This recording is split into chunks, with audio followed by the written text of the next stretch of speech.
Yo, what is up guys? Welcome back to Andy's Reviews, and today we are going to be reviewing Inside Out 2, directed by Kelsey, Mann, and starring the likes of Amy Poehler, Phyllis Smith, Hawke, and a whole bunch of other actors.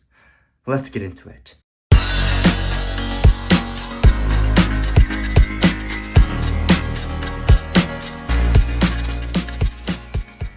Before we even begin with this review, I just have to say that this movie is a huge and massive improvement over the original Inside Out that came out in 2015, and to be completely honest with you, this movie elevated every single element of the original movie. First things first, the first main thing that I thoroughly enjoyed about this movie has to be the stellar animation that Pixar incorporated into this movie. To be completely honest with you, Pixar is the top of the best when it comes to animation, and to be completely honest with you, I was absolutely blown away with the animation style, colors, the textures, the hair physics, and all that. It was all absolutely incredible, and I have to give kudos to the animation team over at Pixar for really developing the animation when compared to the previous movie, which is of course obvious considering how the first movie came out 9 years ago. But to be completely honest with you, the animation is super perfect. I did not notice any imperfection whatsoever, and I also thoroughly enjoyed the way that Pixar was able to incorporate new animation styles into this movie, which I found to be absolutely incredible. And yeah. And of course, the second main thing that I thoroughly enjoyed about this movie has to be the amazing voice cast in the movie. In my complete honest opinion, Amy Poehler did an amazing job playing the character of Joy in this movie, and I actually feel that her performance in this movie, or voice acting, was far superior to the first movie. In this second part of the movie, we get to see the character of Joy experience various emotions such as anger, even though she's still Joy, which really added to her character development, which was something I thoroughly appreciated. And you shouldn't even get me started on Lewis Black's performance as Anger. To be completely honest with you, Anger is still my favorite emotion in the entirety of the Inside Out franchise. And to be completely honest with you, Lewis Black did an amazing job embodying the emotion of anger. And I especially love the way how he was able to be both funny, angry, and of course, gentle in that role, which is absolutely incredible. And when it comes to the new characters, I would be completely honest with you, I absolutely loved Ennui, aka the purple emotion, played by this person, and absolutely Ennui, aka boredom, which was absolutely incredible. I especially love the way she had the French accent. It was absolutely impeccable. And of course, Hawke did an amazing job in this movie in embodying the character of Anxiety, which I found to be very memorable, likable, and hateable all at the same time. Honestly, her performance and using her voice to embody and give off vibes of anxiety was absolutely incredible, especially during the third act of the film when Riley's playing hockey. It was absolutely incredible. And yeah, I thoroughly enjoyed all of the voice actors' performance in this movie. And yeah. And of course, the third main thing that I thoroughly enjoyed about this movie has to be the amazing soundtrack and musical score composed by this person. To be completely honest with you, this person did a far better job than Michael Giacchino from the first movie when composing the soundtrack of this movie. To be completely honest with you, this person was able to create music that gave us tension, happiness, sadness, and overall anxiety in the movie, which further elevated all of the emotions that were presented in this movie. To be completely honest with you, this person really elevated Michael Giacchino's work up to an 11, even though that Michael Giacchino still did a phenomenal job in the 2015 version, but this person seriously did an amazing job and deserves a shout out in this video. And yeah. And of course, the fourth main thing that I thoroughly enjoyed about this movie has to be the time period in a person's life that this movie takes place in. So basically, in this movie, our main character of Riley Anderson is now a teenager, and basically the whole premise of the movie is pretty much Riley Anderson going through puberty and experiencing a whole variety of new emotions ranging from the likes of envy, anxiety, ennui, embarrassment, which were all absolutely amazing additions to the voice cast from the original film. And to be completely honest with you, my most favorite characters out of all the ones introduced have to be Hawke's Anxiety, as well as Ennui, played by this person who I do not know, but deserves a shout out in this video. Oh, honestly, Embarrassment was also a stealer in the show.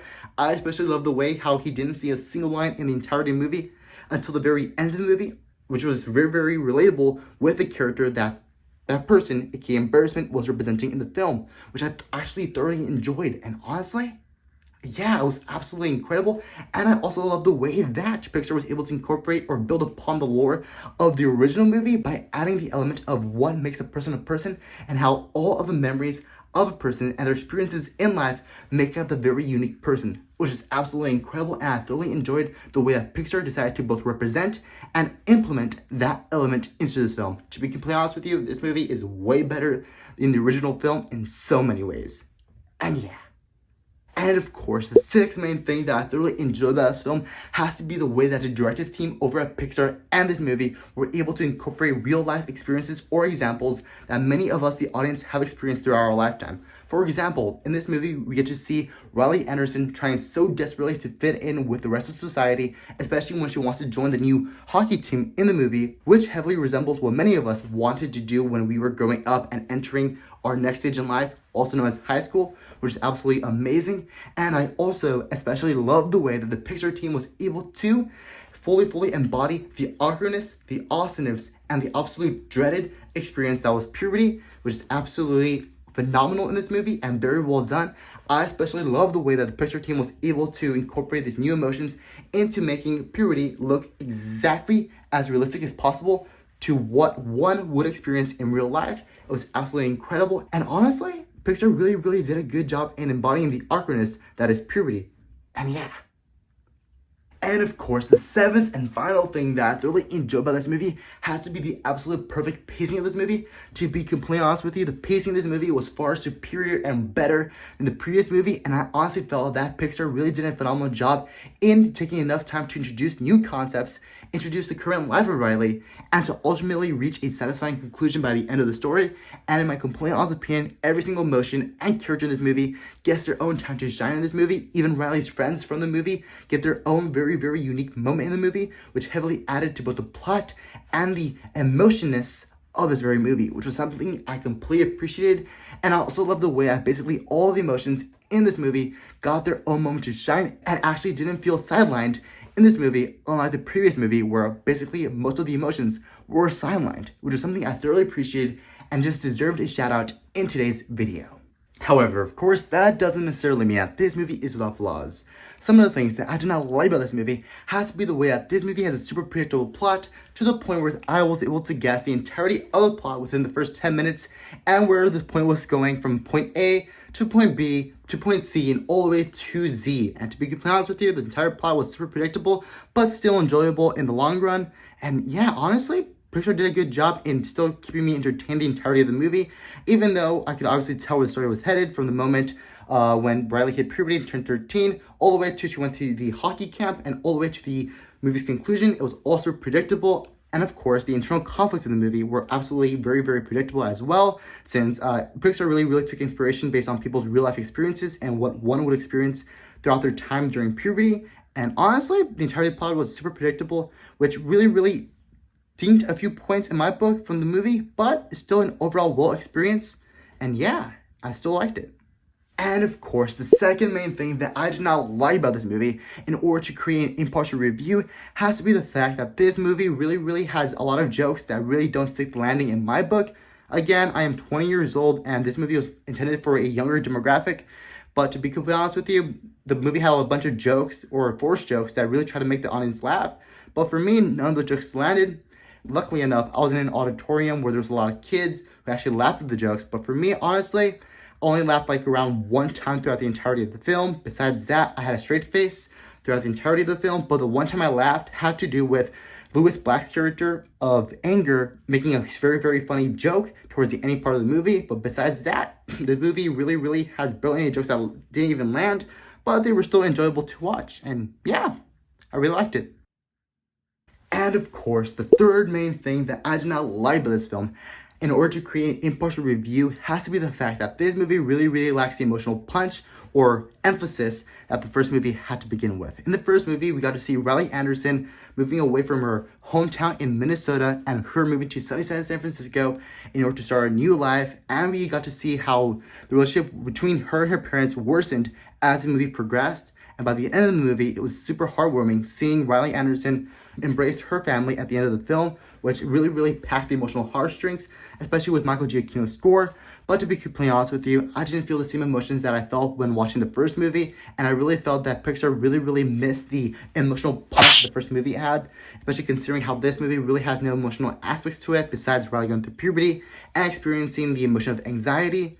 And to be completely honest with you, the characters of mom and dad in this movie were heavily sidelined, which I felt really took away from the emotional impact of this film, especially considering how Riley Anderson barely has any interactions with them throughout the entirety of the film, which I really felt dinged a few points from this movie in my overall grading book. And yeah. And of course, the fourth and final thing that I did not like about this movie has to be the fact that the character of Bing Bong, played by Kevin Kind, is nowhere to be seen in the entirety of the movie. I already know that he died in 2015's Inside Out, but to be completely honest with you, it would have actually been nice if Pixar would have magically resurrected him from the dead. But honestly, I really miss his presence, especially with this theme song of Who's Your Friend Who Likes to Sing Bing Bong, and all that stuff.